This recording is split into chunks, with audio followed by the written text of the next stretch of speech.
Okay. No, I'm not. Yes, I am. No, I'm not. Give me 1 second. I don't know what I've done. Thank you. I do know what I've done. Okay. The best laid plans, I tell you. Okay. So, so we've done our individual exploration. Thank you for that, and please continue with that. But now I want to talk about creating IOER, because this is bringing all of the things we've learnt together. We've learnt about universal design for learning and creating materials in multiple ways. We've learnt about assistive technologies that support people with disabilities to access that particular OERs. We've learnt about the licensing and the creation of open education resources. We've learnt about repositories and types of OERs that we may use. So now we're going to look at how do we do it ourselves. And there's a number of ways that we can start, but this is just one way. So one thing is to choose the area or the content that you're really wanting to create or use OER for. And in the Padlet, for example, somebody said it wasn't specific enough. Well, there you go. There's your area. So you've now got a focus for what you want to create. Okay. Then you select the type of content. Are you creating a full course? Are you creating a textbook? Are you creating materials that are supplementary to understanding a particular concept? Are you looking at a test bank or an interactive lab? Are you looking at a video resource? And that could be in any particular area. So you really need to consider what type of resource do I need to create for that content area. Even if you're not working in an educational format or you're not a lecturer, you still consider what content would I create for my colleagues or, for educators. It might be on how to use a particular technological tool, for example. Can you create some resources around that? Then you move on to design. So, okay, I know what area I want to work in. I know what type of resource I want to make. And now I need to consult with other people. I need to consider the needs of the students, and I need to go in and design that particular resource. I might need to consider things like the structuring of it. If I've got a 100-page document, for example, if I'm going to convert that to a PDF, I want to make sure it's accessible before I convert it. Otherwise, it becomes much more difficult later. Okay, so this is where I start that design phase and that consideration of how I'm going to lay out and plan my materials. Then I'm going to think about how I'm going to integrate that content. For us, we're going to be looking at our e-learning departments at each individual university. As Dr. Juan Johannes has indicated, they have been informed that you're involved in this project and you can recruit them to help you. And it might be useful to have an upfront conversation with them as well about appropriate formats to use. So in some cases, repositories require an open format document. In others, we can convert open format documents using particular software.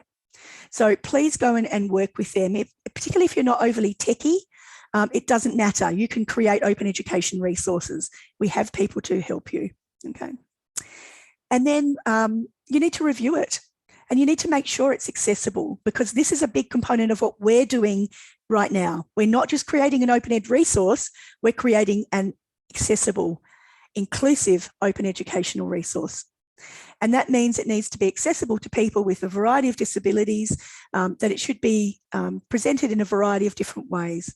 So you can use an assessment rubric for that. I would get a peer or a colleague to also examine the resource as well.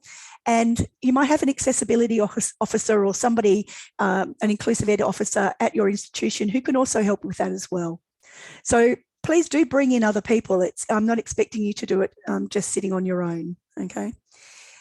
So when we're creating our OER, it can come in lots of different forms. So some of the most common forms is text, obviously, graphics, which can include infographics and pictures, and audiovisual. And audiovisual can be video as well. So the form you choose should be available to all the people who you want to use it. And if people can't afford Microsoft Office, for example, there's alternative document formats that you can use that don't require Office. which are freely available and can be opened by any basic word processor. So we need to consider those open source software and open platforms when we're developing these things as well. So the type of OER content you might be considering is huge. It could be a textbook, and by that, it doesn't have to be a full textbook. It might be a chapter of a textbook, for example. It can be done collaboratively, and in fact, it's usually preferred to be done collaboratively with colleagues or students. It could be courses or course materials. If you have students who are whining to you about the course materials not being appropriate, get them on board to redesign them. So, use those as opportunities. It could be a module that you want to put in place. Audio, visual, could be data, open data. And when we're looking at open data, it's how is that data accessed? So what type of database are you using? How is it formatted so that it can be accessible? So when you're using data, that's an important consideration. It could be research, open research. Illustrations, diagrams, text bank software, it's unending. So whatever digital formats you can think of, we can do OER in those formats. So really, anything that supports open access to knowledge. We're going to start, and this is one of the things I want you guys to really think about, is start with a plan. So you can do a concept map of your content that you want to develop, and it can really help you to identify what resources might be required for you to put in place in that particular OER, and serve as really a blueprint to how you're going to develop it. So you organise the concepts relevant to your topic, and it is an important first step. So I'm actually going to ask you to do this once we've finished up this fourth webinar, to think about planning your OER. And that planning phase is really important, because if you can plan it effectively, then when you start designing and creating it, it becomes much more fluent, okay? So you can use a graphic organizer, and we've talked about lots of graphic organizers. I know Cable Green and Bill Wilmot were both talking about the use of graphic organizers, very important documents. And you can use some free ones. So FreePlane is an example, free and open source software. You can download that, and I've put in your notes, in your session 4 folder, I've put it with all the hyperlinks. So you just need to click on it and it'll take you to that download. Okay, you can download it into Microsoft Word. You can download it into an Ubuntu format, or a Linux system if you're using those as well. So graphic organizers might be something like this. So this is one that's I've completely used and reused with attribution to the Commonwealth of Learning, okay? And this is in one of their documents. So they started off by looking at learning digital storytelling. That was the focus of the content. And they've looked at what needs to be included, why it needs to be included, and how it can be done. So if you look at the 3 components here, the what, the why, and the how. And then they've, from there, determined what needs to be done, what type of activities would be undertaken in that particular content development, how would they go about doing it, and what were the main aims, okay? So a useful way of considering your content development. You can do your concept map or your design or your plan any way you like. It's really up to the individual. We're all very different how we like to do that. You can use mind mapping software. You can use a piece of paper with things written down on it. It doesn't matter, as long as you do consider a plan beforehand and don't just run straight into designing your content, okay?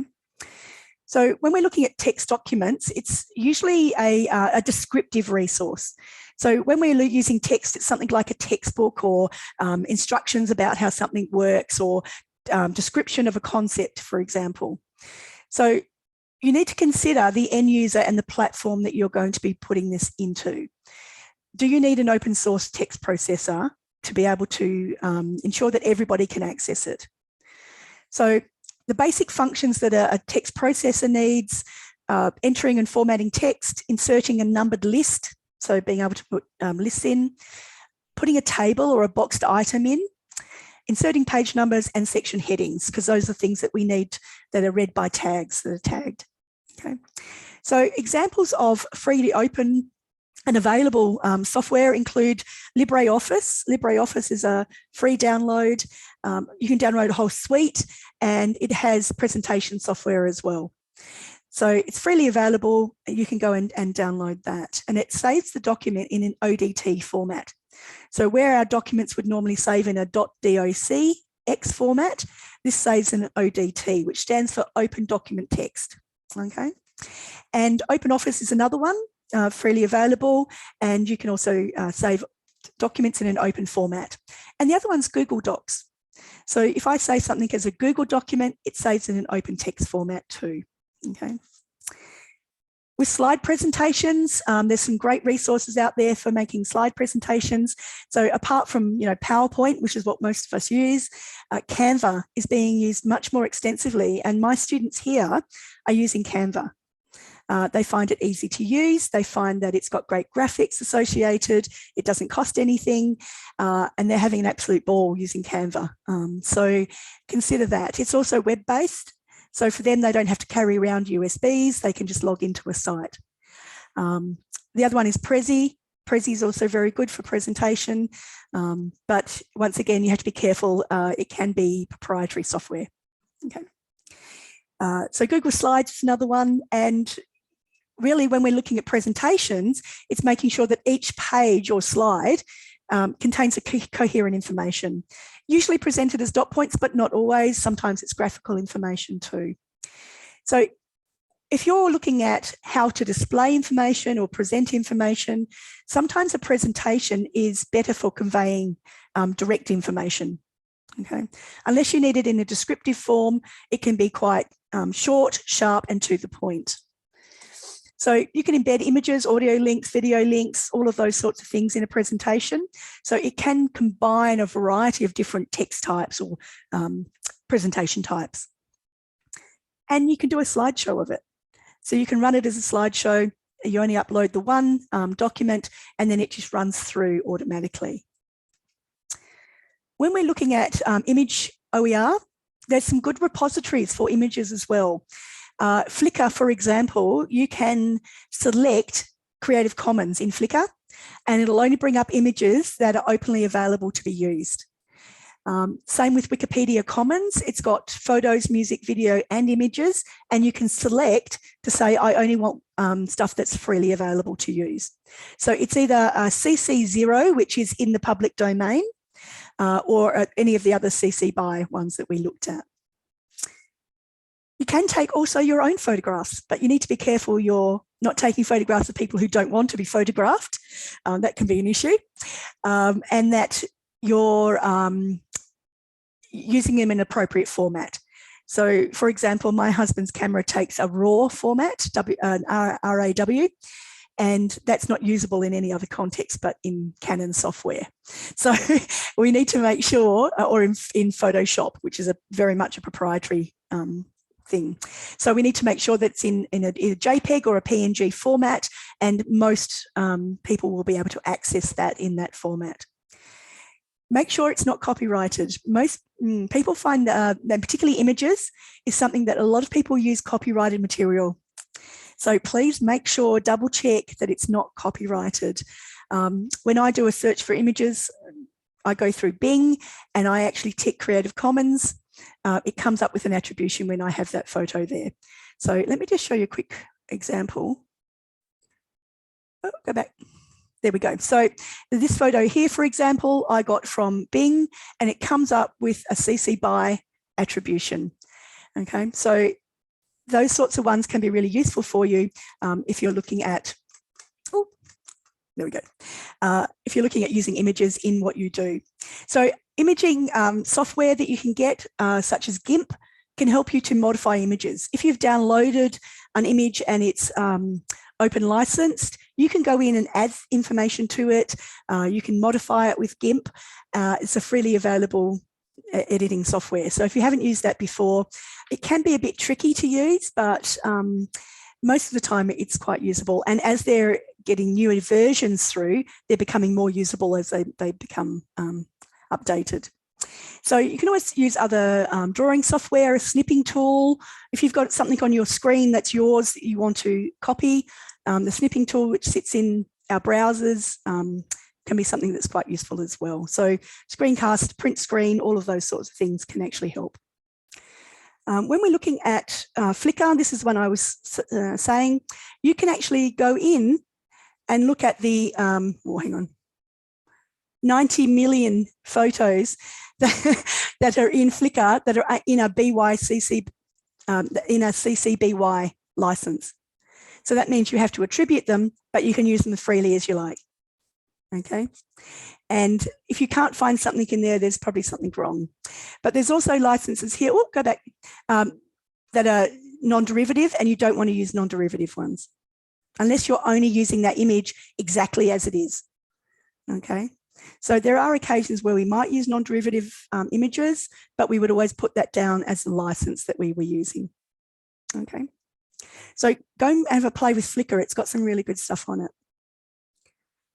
When we're looking at videos and animations, they can really clearly illustrate concepts for students.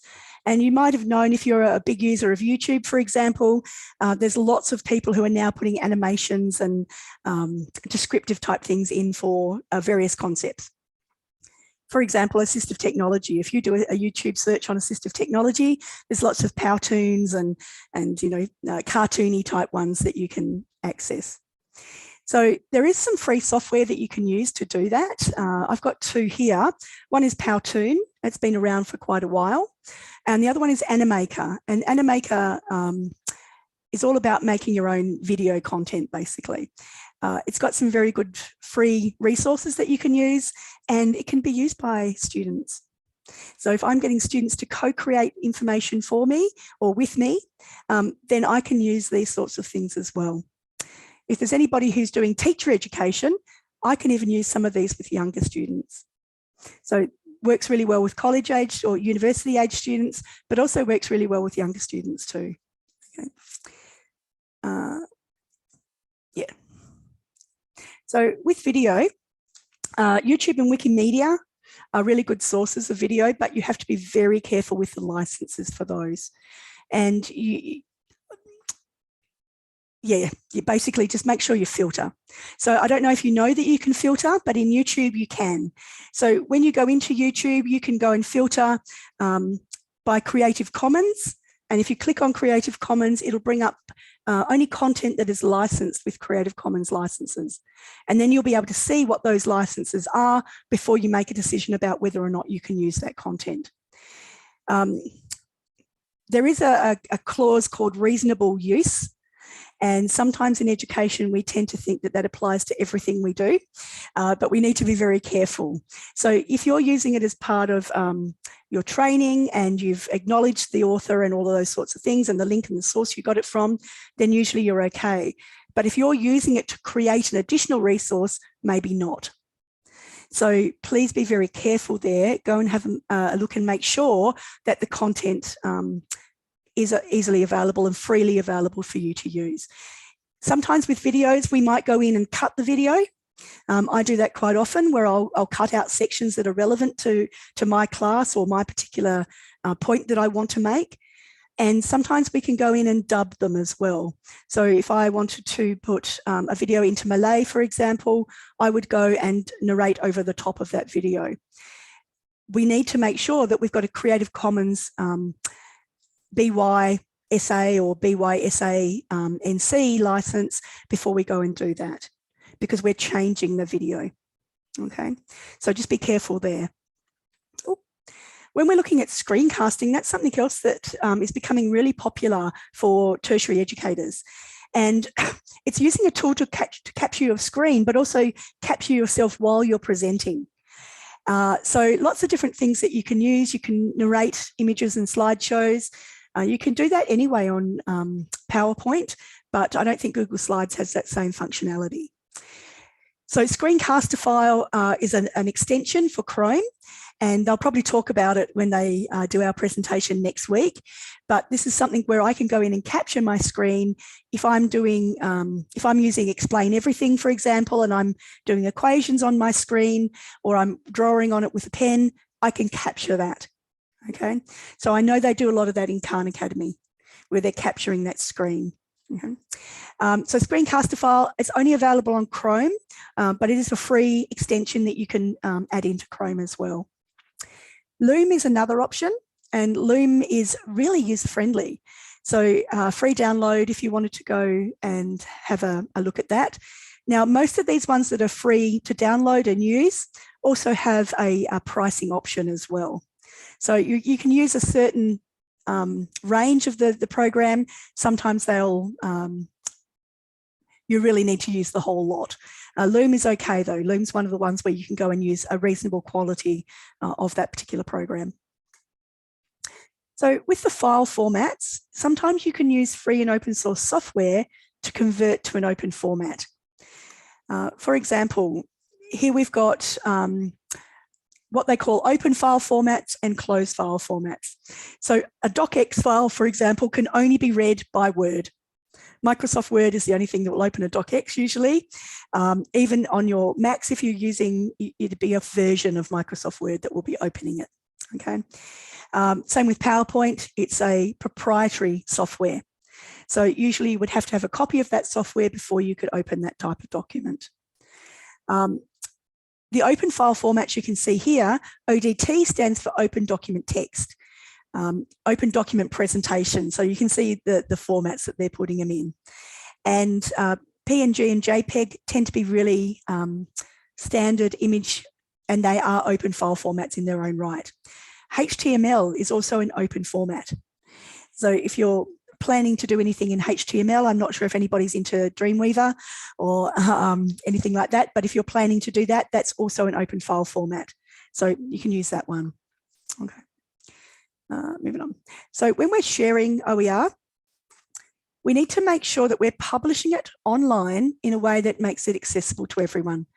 And this is the whole point of open resources, that they're open and they're free and they're available. Okay, so it can be published in an already popular repository. There's a number of ones that we've already looked at that you can actually upload your resources into. For our purposes, we're going to be looking at putting it onto our institutional repositories, but then we still need to consider how that's being shared. And it might be that we have to devise a single document or a resource that has the links to everybody's OER, for example, so that we can share it openly. Okay, adding information in the properties section, it's called metadata, tells the people who want to use it what it's about, who authored it. And that's, if we're sharing, is important. So when you go and look up the properties on a document, for example, it'll have the author name, when it was created, where it was created, all of those sorts of things. So that's the metadata. We want to make sure that's included. And then you need to choose a license. So we've talked about licensing already. Please don't use an ND, non-derivative license, because that's not an open format. It means that nobody can change it, nobody can add to it, and for that reason, it's not open, okay? When we're looking at choosing a license, then you really want to choose one that's going to allow other people to contribute to that resource too. If no license is specified, all rights reserved is the default. So that means that nobody can use it. So when we're looking at those licenses, I just wanted to reiterate to you, we're really looking at the CCBY, CCBY share alike, non-commercial, or share alike and non-commercial. Okay. So those are the type of licenses. Now you can choose any of those to put onto your particular IOER that you create, because they're all able to be modified. So anyone can go in and still modify your resource, reuse it, repurpose it, but they have to reshare it, giving attribution to you as the author. And if you've put an SA, it means that they have to share it with that same attribution and the same license. Okay, non-commercial, most of us don't do this for a commercial anyway. If we're putting it as an open resource, it's not commercial. Okay, so I tend to not worry about that one. The other thing that I wanted to touch base with you today is that there is some OER authoring tools out there as well. Two in particular that I wanted to share is Merlot and OER Commons. So Merlot Content Builder has an inbuilt OER content builder that will support you to develop OER. So if we were putting it into Merlot, we might be using their content builder to do that, okay? We're not putting it into Merlot, but I just wanted to touch base with you because they've got some really good guides and tutorials that you may be able to access anyway if you're interested. Or if you're interested in creating OER in the future or down the track, these can help you to author that, okay? With Open Author, OER Commons, that's their authoring tool. And you can go in there, you tell it what you want, how you want it laid out, put your content in, and it'll actually upload it into OER Commons for you.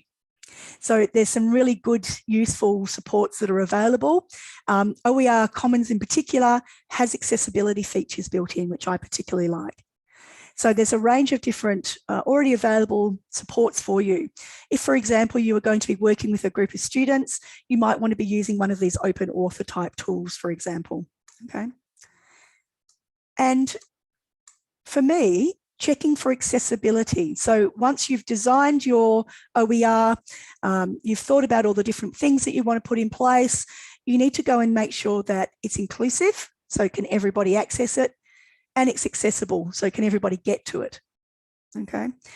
The BC campus has released a useful guide on ensuring accessibility in textbook creation, and I've put that up onto your Google folder for you.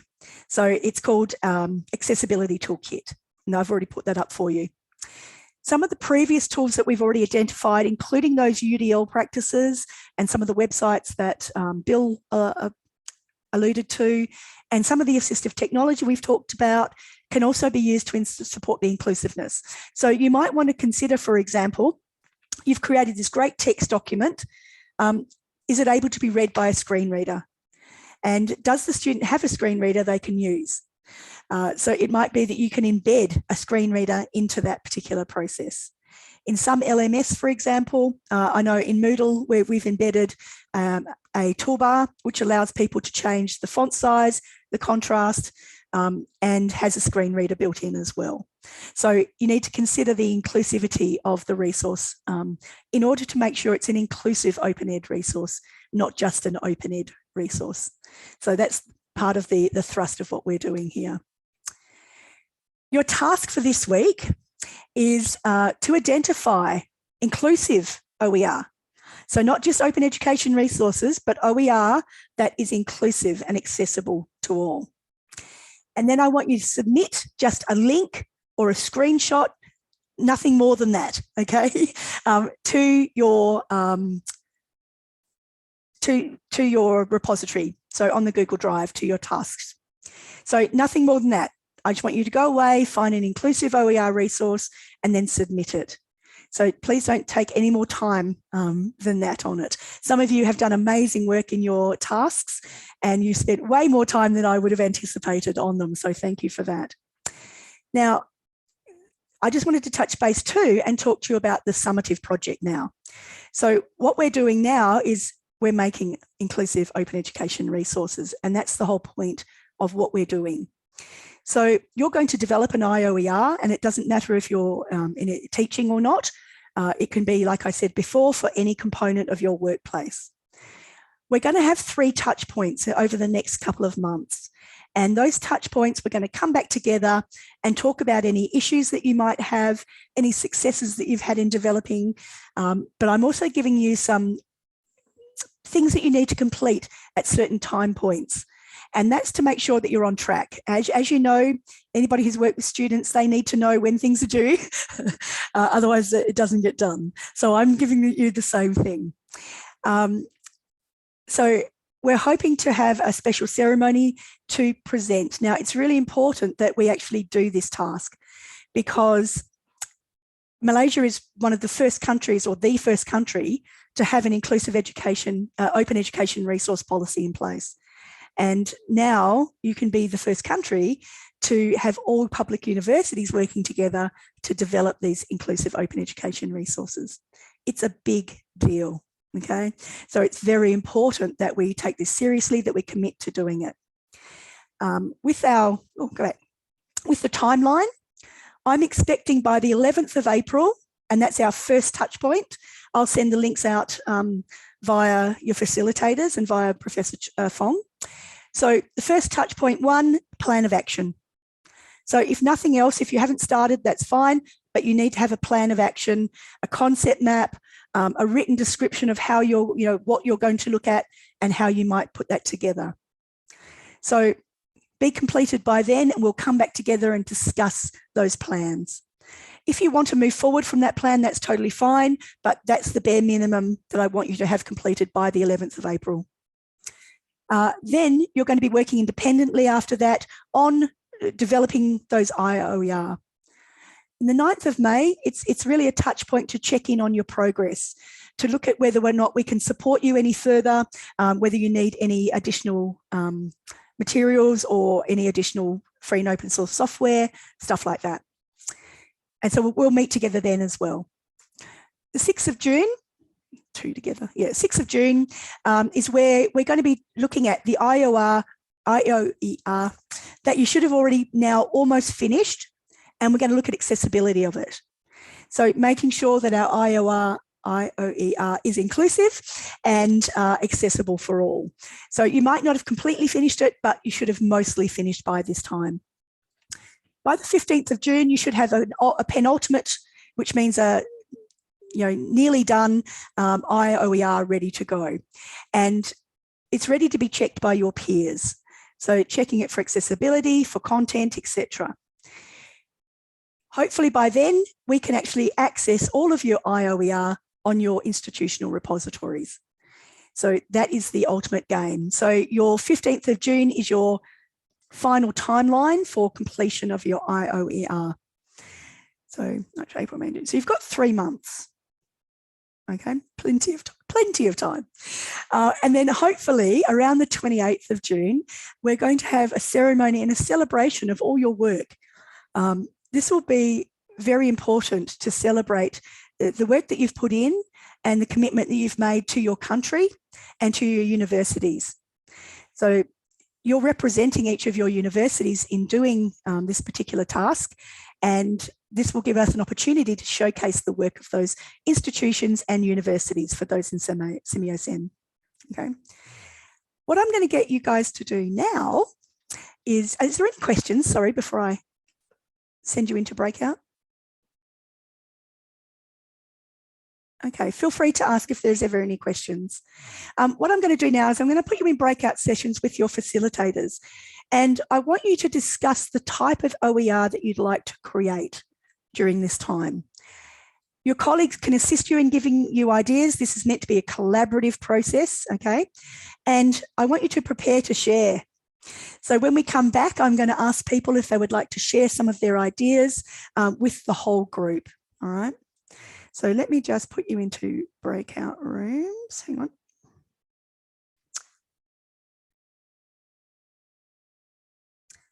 Okay, so welcome back, everybody. I hope you had a good opportunity to discuss what sort of resources you're going to devise and are all excited about getting involved and getting started.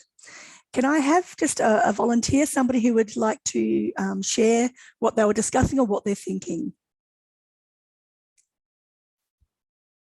I will pick on somebody if nobody volunteers. Thank you. Diane? Yes. Diane, actually, my group has a question. We were not sure how extensive is the content should be and whether it's, It has to be able to be developed in the next 3 months.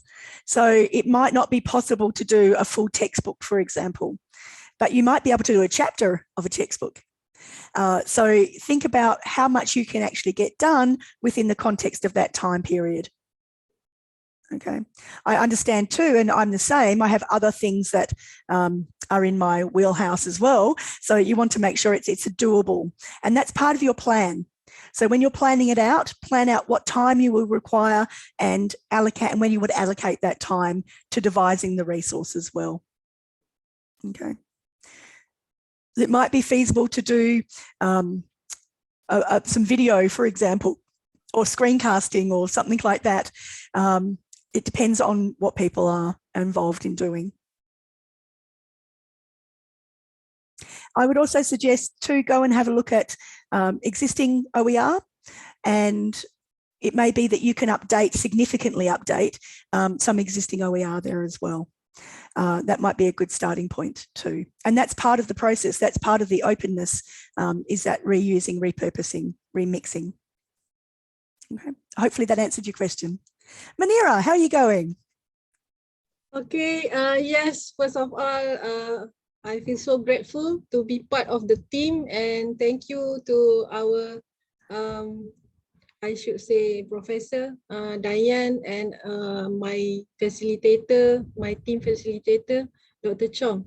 Actually, I discovered two things. First, it's very exciting, but at the same time, I should say I'm quite worried either I can deliver or not, but I believe with the big teamwork we can do. So in mind, perhaps I'm looking forward from the input from our facilitator is to benchmark, as you mentioned. So to benchmark the existing OER and to make it inclusive. That's one of the way.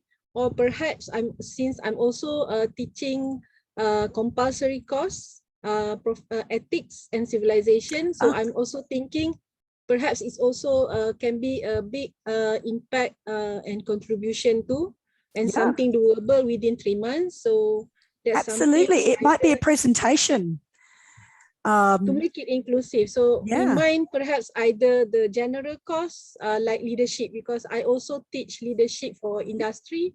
So it might be something general. So that's two things I might take away for today.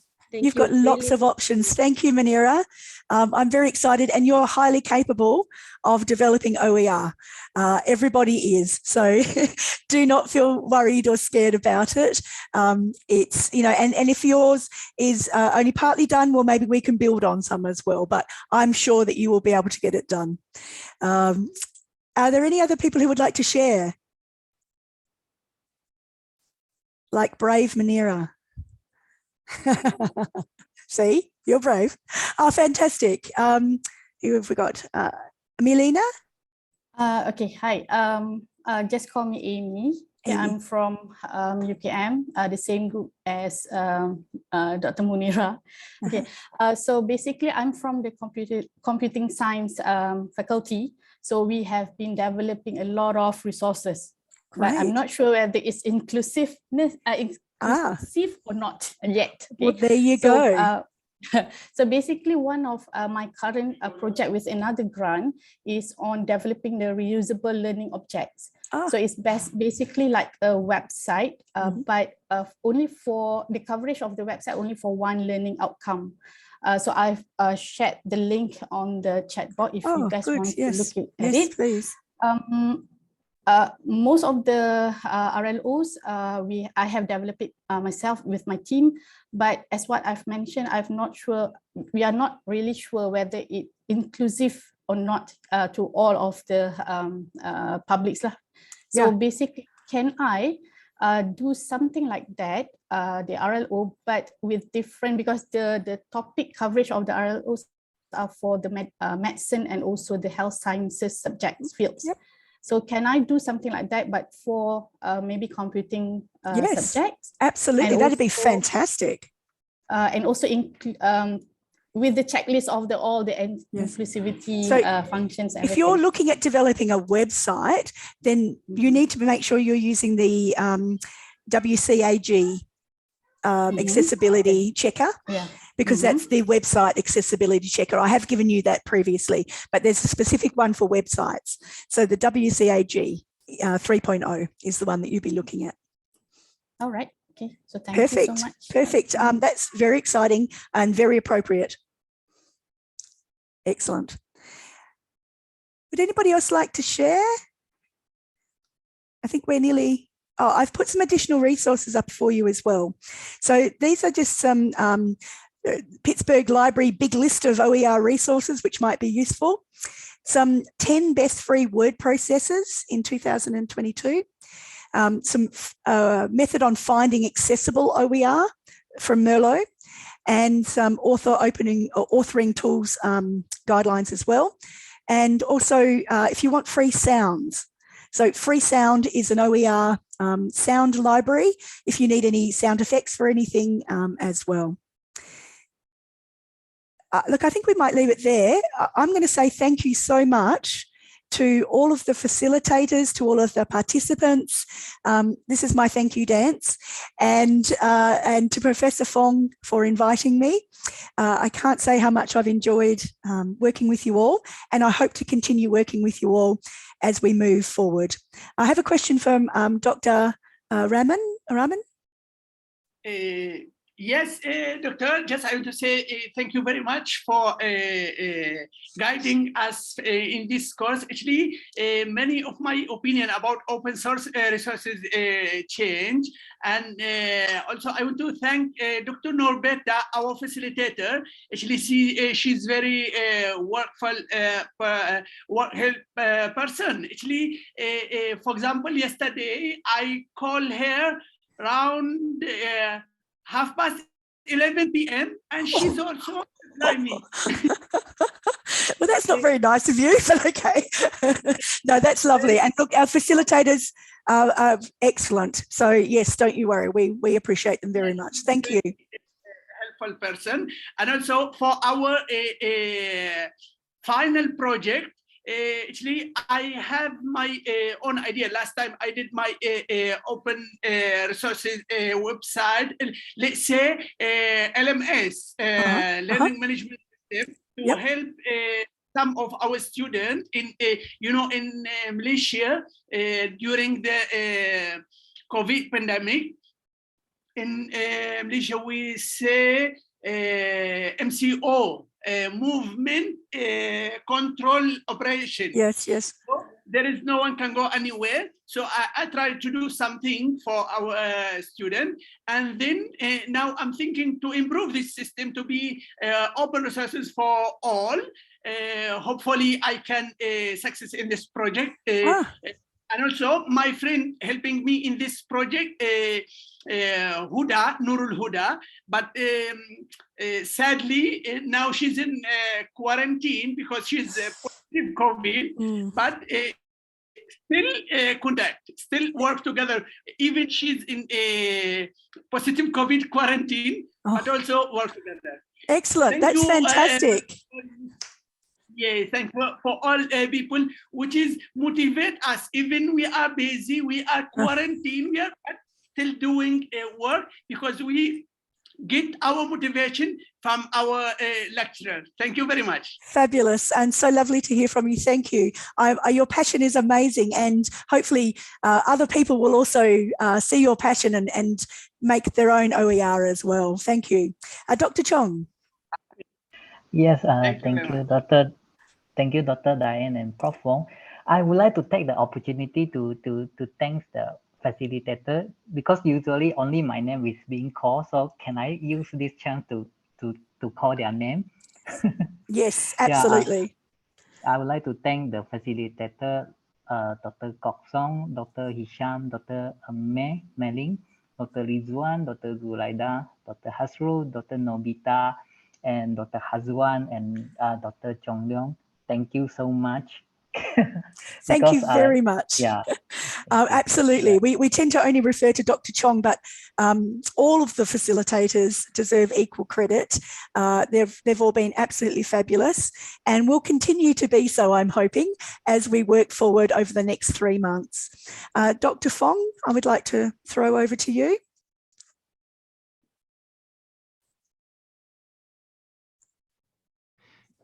Thank you, Dr. Diane. So we have come to the end of our 4th session of this webinar virtual workshop. And please remember that next week, there will be one slot where 3 experts from Google Malaysia will come in to share with us. There will be no activities following up from the sharing.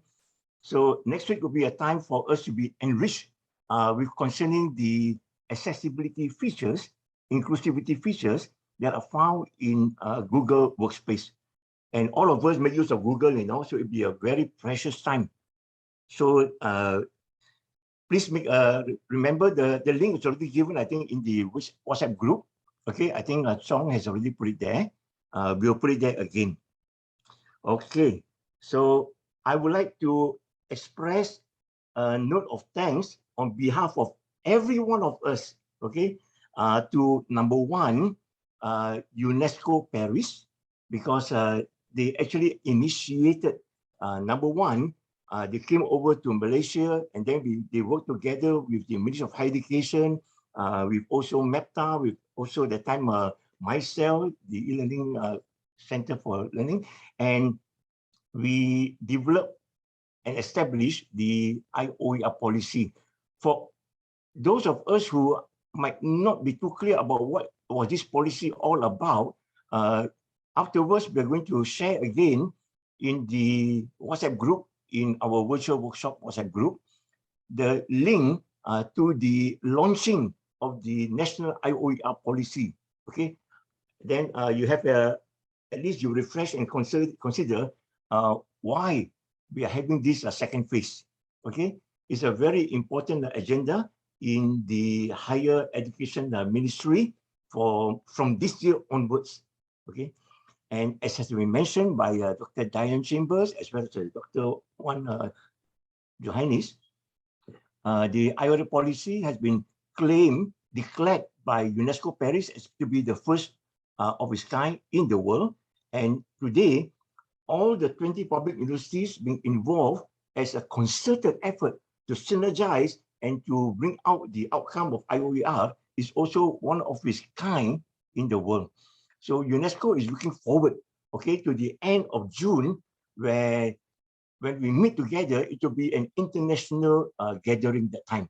Of course, all our vice chancellors and all our deputy vice chancellors for academic and international will be there to be proud of actually all our display. Okay, now there will be more updates concerning how it will be displayed. So in the meantime, may we continue to maintain and sustain that excitement in us. Of course, there will always be, the fear within, the anxiety within. Could I deliver? Could I deliver? From my understanding, a little bit of anxiety is good because it brings us into an optimal performance, a little bit. So don't worry, facilitators will be with us throughout. Dr. Diane will be with us throughout. Dr. Wan Johannes will be reminding all the public universities to give the full cooperation to every one of us. Please remember, all of us are here under the appointment of the Deputy Vice Chancellor for Academic. So they are looking forward now actually to the outcome, and they will also give the fullest support. So e-learning center, the ICT department, and any other faculty that can come in to support your work, please, by all means, those of you who feel that I want to incorporate augmented reality as an accessibility feature in my project, by all means, inform the NCA. They will call the expert in the computing faculty to come and support you. Believe me, all of us are the pioneers, for this project, and we are more than important. That's all I can tell you. Okay, we are championing IOER. So a big congratulations to everybody. Okay, so again, I like to say, other than a big thank you to UNESCO Paris, of course, a big thank you, to our Dr. Wan Johannes, the Pengarah, the director for the Academic Excellence Division under the Higher Education Department. And she reports all this directly back to the Minister of Higher Education, Dr. Nuraini Ahmad. So at the end of June, my prediction is that the Minister of Higher Education will follow up to officiate our exhibition, or it might even be the Prime Minister, because it's an important agenda here. Okay, Dr. Diane, Associate Professor Dr. Diane Chambers, we have no words to express our big thank you for the wonderful, intense workshop that led us through. It's intense, it's too much to digest, but wonderful. All the recordings are there for us, okay, and we can continue to refer to it. And for us, as Dr. Wan Johannes has mentioned, we can go back. All of us now are trained. They call it training of trainers, So we are all master trainers actually right now. So when you go back to your institution, you can recruit a few other people, 3 people, 5 people, up to you. Okay, and from your own little group, and build it as a teamwork so that it's not heavy upon yourself. Okay, the content might be with somebody else, you see. So, and the know-how of certain technical things with somebody else. Hey, recruit them and build it as a team project. Okay, so please remember the TNCA is supporting you. The whole university is supporting you. Okay, this is a ministry priority project at the moment. Please look at the launching and you will know why. Okay. And by the way, the national IOER policy, my dear colleagues, have been presented in the cabinet. The government, has already accepted it, endorsed it, and is now going to be implemented not only in the Ministry of Education, but it will be implemented across all ministries. So we are the pioneers. Your work will be crucial. Okay, your exhibition will be crucial. But during the time, all the ministries will be here. That's what I understand. Okay, to all the facilitators, Dr. Chong and all the team that you have mentioned just now by name, excellent, excellent, okay? Wonderful cooperation, wonderful coordination, and thank you for helping to champion IOER. Okay, and the most important is all of us participants. Give a clap for yourself, please. All participants, marvelous, marvelous. Okay, it's challenging, in the midst of preparing for the first semester, and the first semester just started this week for many of us. It's a big headache. So maybe continue to be committed, okay, and let us work together, okay. I for one will be available, okay, to support everybody, and all of us, okay, will work together as a team. Okay, so we will need some kind of a help desk. So just now, Dr. Diane Chambers has mentioned that the help desk, we would use the WhatsApp group of the 10 groups, group 1 to group 10, okay? Those will be your help desk itself. Any problem, bring it before your WhatsApp group. The facilitator will help you. Otherwise, the facilitator will bring it before the bigger group, and also to me, and also to Dr. Chong, and also to Dr. Diane Chambers. Okay, you are not alone. We will work together. We will work together. And your product, you are the author, okay?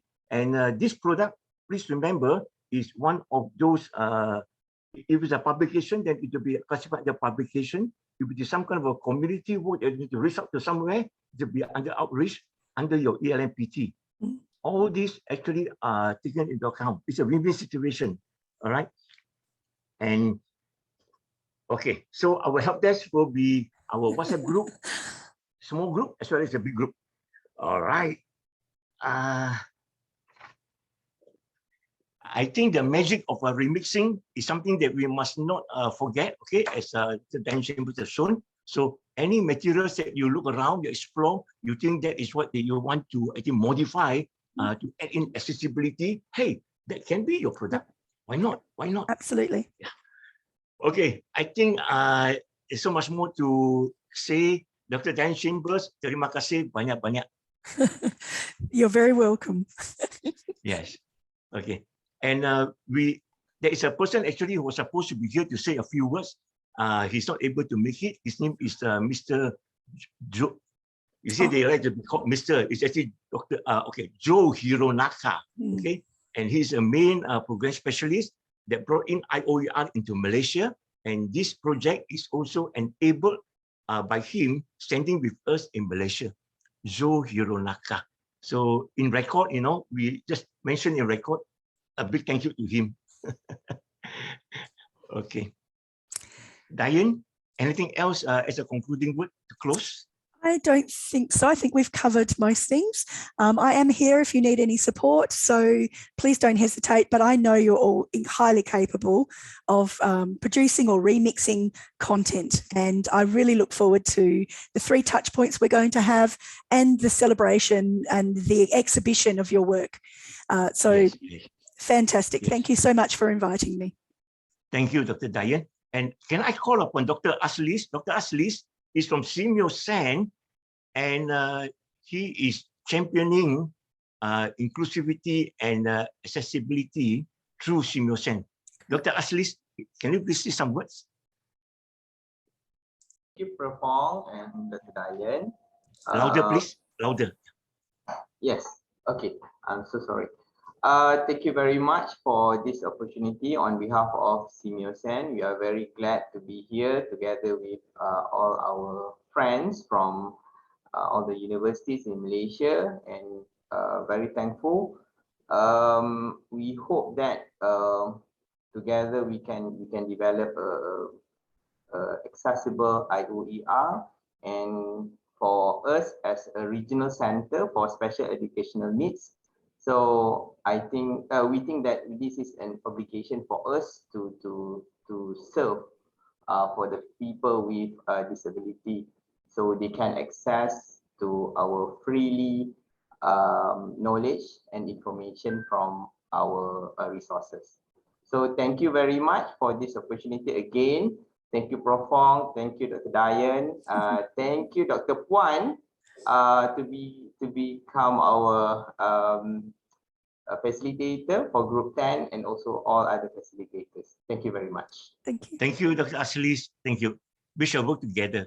And allow me also to invite Major Dr. Rosmalili Saleh from the Curriculum Division. Can you please unmute? It's so important, you know, that somebody from Curriculum is here. Can you please say a few words? Major Dr. Rosmalili.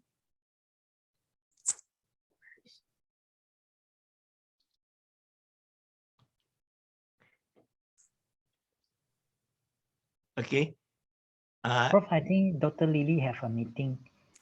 Okay, yeah. Okay, so be having some other meeting. Okay, and anyone else from KPM who might want to say something? Wing Fong, are you there? Wing Fong, are you there? From the Ministry of Education. All right. Okay. Okay, I think that she might have the same meeting. Yes. Yeah. Back-to-back meetings are going on these days through the webinar. Yes, absolutely. So shall we wrap it up there and let everybody go and complete their task for today? Yes. Thank you. Thank you, Bye-bye. everyone. Thank you. Bye-bye, Bye. everybody.